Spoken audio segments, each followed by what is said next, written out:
Hi, this is Lynn Madajan from Madajan's Herbals and Wisdom from Gran. I am going to try something a little bit different tonight. What we're going to do is actually try to talk back and forth. So the camera is much closer to me because I'm not doing anything that you have to see the table for. And as we start talking, you can type your questions in, and I will respond. So I want to start this particular session off with talking about the candles that we made last week. So last week on Wednesday, I believe we made manifestation candles. And what we did, hi Heather, hi Janelle, and Sherry, I see you're on as well. So hello to you as well. I actually was pretty proactive with the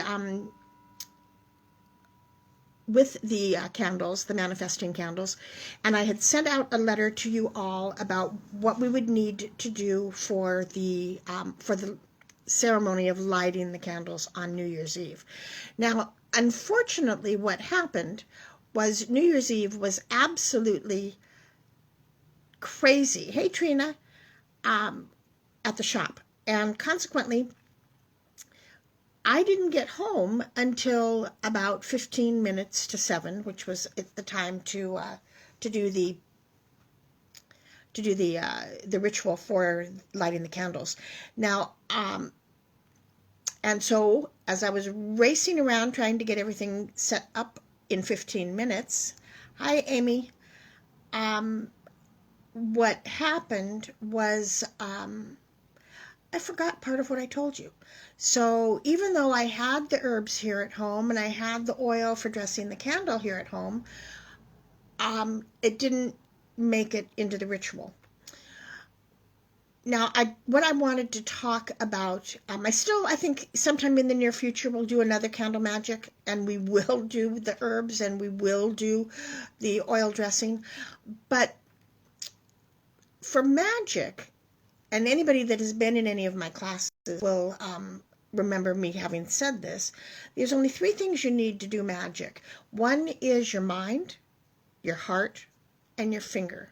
So the mind to figure out what it is that you want to do, the heart to generate the energy and the passion to do it, and the finger to point the energy in the direction that you are wanting to go. Now there's all kinds of bells and whistles that you can use to augment your magic, and I've got a couple of notes here so that hopefully I don't forget it again. It is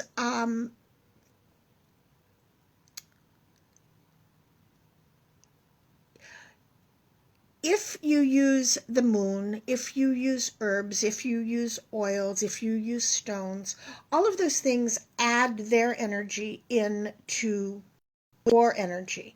And that's why we do it, is we bring it. It helps us focus a little bit better. The act of creating the ritual and finding the herbs that you want to use and finding where the moon is in its cycle, those are all things that will help you focus and help bring bigger energy to your spell work. But it isn't something that you have to have. So generally, if you look at the moon wasn't really in the right position. Hi, Lisa. It wasn't really in the right position for the New Year's Eve. The full moon was December 29th. Now you get full moon energy on 3 nights, the night before the full moon, the night of the full moon, and the night after the full moon. So we were actually doing ours on the 31st, which was 2 nights after the full moon, which would have put it into a waning moon. Now the waning moon means that it is getting smaller. It's going from a full moon to the new moon.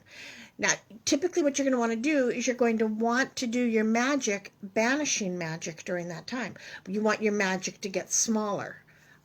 So when you're putting your magic out, that's when you want to do a spell about losing weight, or that's when you want to do a spell about losing debt, those kind of things. It is, but again, because it was the 31st and it was New Year's Eve, that brought in another kind of energy in terms of brand new beginnings, and so the fact that the moon was not in the exact right moon cycle, um, it make a whole bit of difference. You've got your prosperity candle out there. I think that my candle, Amy, lasted for 3 days, and so it finished last night. And now what I'm going to do is I'm going to take and dispose of the jars to put that energy back into the earth. It is so the new moon, kind of getting back to the moons, the new moon is when you want to do growing magic, okay? When you want to create more friends, when you want to bring love into your life, when you want prosperity, because the moon is getting bigger, and so your magic will get bigger. That is called the waxing moon. From the new moon to the full moon is the waxing moon, and it means getting bigger. Once you hit the full moon, that is the night that the moon is the strongest, and so finishing your magic is good at that point, or starting something that is really strongly attached to you, that you're very enthusiastic about doing. That's a good thing to do during the full moon.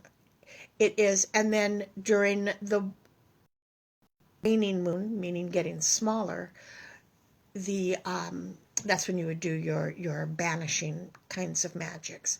Now, interestingly enough, one of the reasons that the moon is so important to the magic that we do is because magic, or the moon, controls the tides. It controls all of the water in the world, and so if you're going against the moon, you're kind of swimming against the tide. Now, the thing that you have to remember is how much of our body is made of water, and so while it is working its magic on the tides, it's also working its magic on us. And that's why if you talk to first responders or hospital workers, the full moon is oftentimes crazy in emergency room visits and in police calls that are brought out, because the moon is controlling some of what we do. Now, interestingly enough, the Latin word for moon is luna, and and what are lunatics? People that are affected by the moon. So that's kind of an interesting thing. Okay, so I'm going to move the camera just a little bit because this is a long question that came up.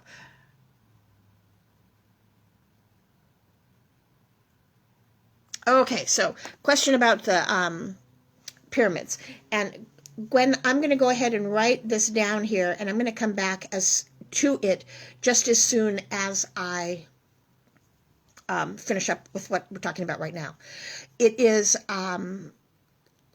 so adding the herbs that I had suggested last time would have again brought just another layer of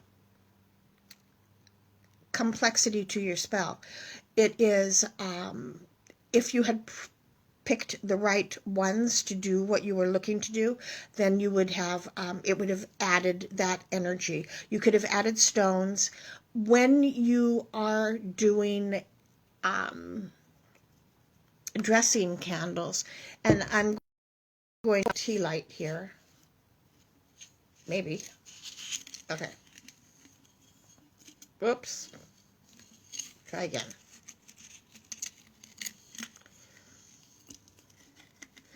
Okay, so now the tea light is a very small little candle, but it's similar to the jar candles. And what you would want to do is take the oil that you were planning on using and bringing it in a clockwise motion in a circle with your intent. This is for growing magic, and because it's prosperity, that's what it is growing magic. Now, if we were doing banishing magic, we would be running the oil around the candle counterclockwise. So in Wicca, the word for clockwise is diasil, and the word for counterclockwise is widdershins. And honestly, the way that I remember that is counterclockwise is the biggest word, and so is widdershins, and diasil is smaller, as is clockwise. So as long as you have your intent, and as long as you have you're feeling good and your energy is in great shape, you really don't need to have the bells and whistles. The bells and whistles are fun, and I think they add a level of respect as well, because you're using parts of Mother Earth to make stronger what you want. And oftentimes they're used also as an offering or as a thank you.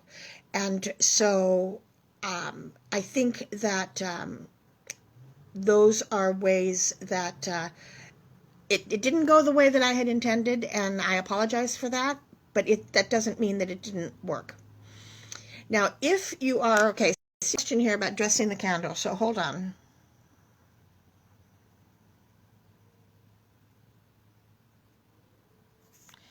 Okay, long question there, Lisa. All right, so typically I have what we need in the store, or I can tell you where to get it. If you're looking at this sounds like an excuse, and it really isn't, but the supply chain has not been as good as it could, and so you're right, I am out of stock of several different things. In terms of candles, you can get your candles anywhere, because you're putting your intent to the candles. You don't have to put the intent of somebody else. I would never go get a candle that was charmed, because I don't know the person who did it. And so if I want to put my intent into the candle, that's what I'm going to do, is I'm going to put my intent in it. The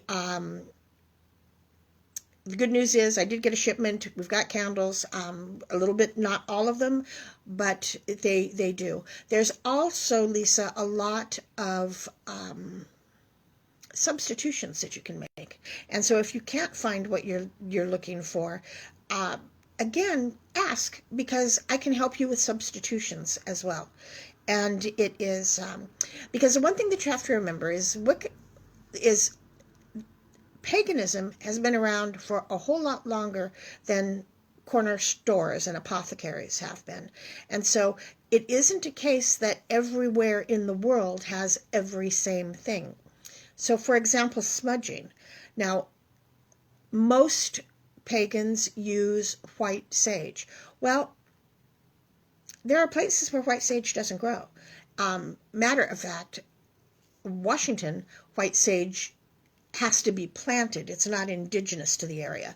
And so the natives on this side of the mountains smudge with cedar. The natives on the other side of the mountains sage with blue sage. White sage has a bigger geographical growing area. And so with that, more people use white sage. And they have the best marketing team. I mean, that's the other way, because there are so many things that you can smudge with. You can smudge with juniper, you can smudge with fir, you can smudge with palo santo, you can smudge with frankincense and myrrh. I mean, there's all kinds of things that will give you the same end result. You just need to know what the substitutions are.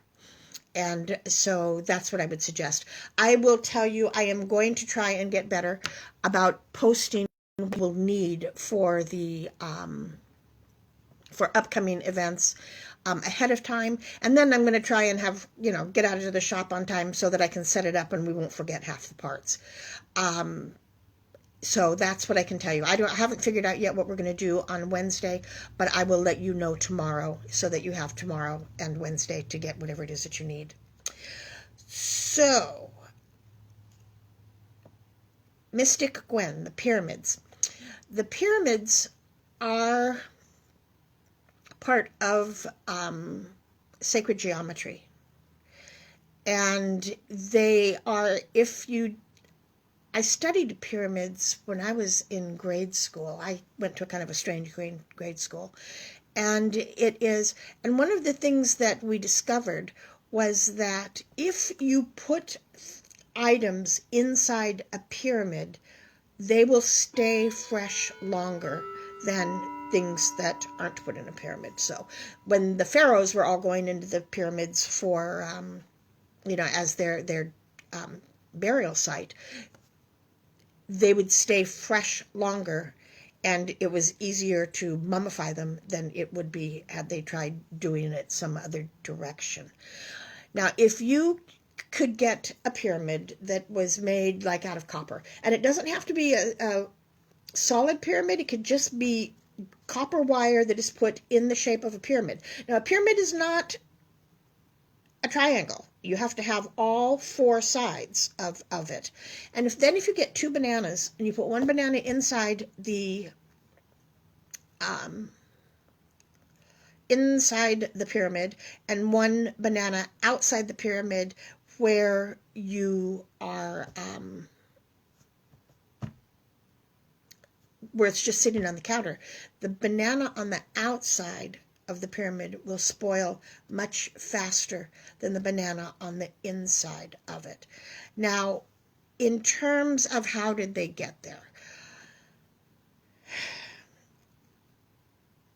I have to tell you, I am a believer in the fact that we are not the only sentient planet on in the universe. Personally, I think that would be very arrogant to think that that all of the other planets in the system and outside of our solar system have no sentient life. Now, I don't know whether they look different or whether we are all part of the same star seeds. That I don't know. But if you look at a lot of indigenous artwork on caves and things of that nature, you will see pictures of people that look like what we have determined space travelers look like, and kind of like what our people look like when they are up in the stars and landing on the moon and doing those kinds of things. So I believe that they are part of the divine plan. I believe that a great number of them are on lines, astrological lines that will put people back in alignment, and that and like ley lines, those are I don't know that I mean, at some point I guess you have to figure about you have to think about faith and what is your thoughts on faith, and so those are my thoughts. It is I think that that's one thing that you need to be kind of aware of. So Amy, thank you for letting us know about the tea lights.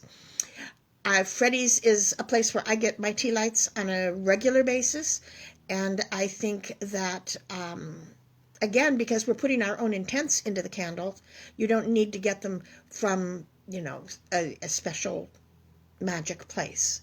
It is which just shoots me in the foot right there, but I'm not going to tell you that you need something from me if you can't find it from me, or if you're not in the general area or anything of that nature. I have probably about 2,800 tea lights. I used to use tea lights a lot when I didn't want to do a fire, and I would light up like 50 tea lights in each little tea light holder, and it would simulate a fire to me, and so that was always fun because I enjoyed having it that way. Fred Meyer's is probably one of the best places to get the your candles. IKEA, if you happen to be in that general area, also always has a good price on candles. There are pyramids all over the world, and and I think if you look at when the areas like Mesoamerica, or also like Egypt, it is, if you look at when the civilizations were at their strongest, that's when you're going to see that the civilizations brought forward other visitors that helped with building those pyramids. I don't know that, I mean, when you look at the pyramids and you look at the stones that were used and how far the stones were away from where the pyramids were ultimately built, and you look at the technology that was available at that time, it seems to me that some additional help was very likely the case. It is. It just, again, it makes kind of sense for me. Well, we are at 20 minutes. If anybody has a question that they wanted to ask about anything, it doesn't matter if it was on candles or off topic, go ahead and put your question in and we'll address it. If you are watching this when it's no longer live, again, go ahead and put your note down, and I will respond by verbally writing it down as soon as I get it. Okay, so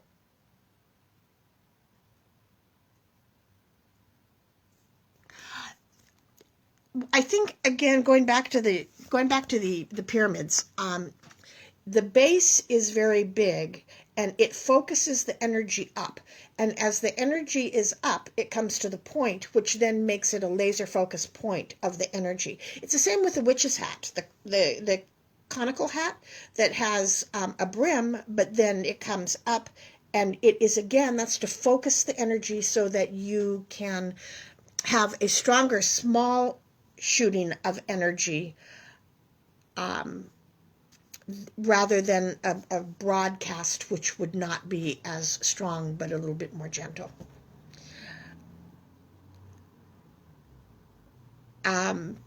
So if you are wanting any more information, go ahead and do that. There's a program, Mystic Gwen, called Ancient Aliens that has a lot of amazing information on it. Some of the information I will sit back and say, I have to think about that one. But a fun story is back in the 60s, there was a gentleman that came and met with the United Nations. Now, his name, and I don't remember his full name, but Thor was in the name. It was something Thor. And he claimed to be an alien, and he, and like I said, he met with the people from the United Nations. I believe he met with the then sitting president. One of the men that he met with as well was Gene Roddenberry, who was the director of Star Trek, and or the creator of Star Trek. And if you listen, it is kind of fun to see things that they were told, and they actually have moving pictures of this gentleman meeting with the people in the United Nations. And it is, and a lot of what you saw on Star Trek was something that came from those meetings. Now, I kind of believe that media is used to normalize things.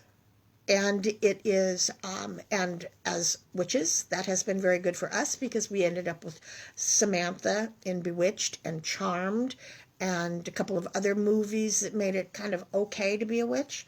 And so now it's not as scary to most people. It is, and I'm wondering if maybe that same thing was done with, extraterrestrial life, which would be kind of an interesting thought to go through. Bev, hi, I'm glad that you're here. I miss you too. I'm hoping that you're doing well. Okay, and Gwen, you put, okay, you are very welcome about these videos. If anybody has any thoughts about what they would like to have a video on, I'm open to suggestion. We've been doing it for quite a while, and I'm kind of running dry on ideas. So please give me a note about what you'd like. Thank you for joining me, and once again, I apologize for not following through the ritual the way that I had intended. I'll try to take better notes next time. Take care, and I'll see you on Wednesday. Bye-bye.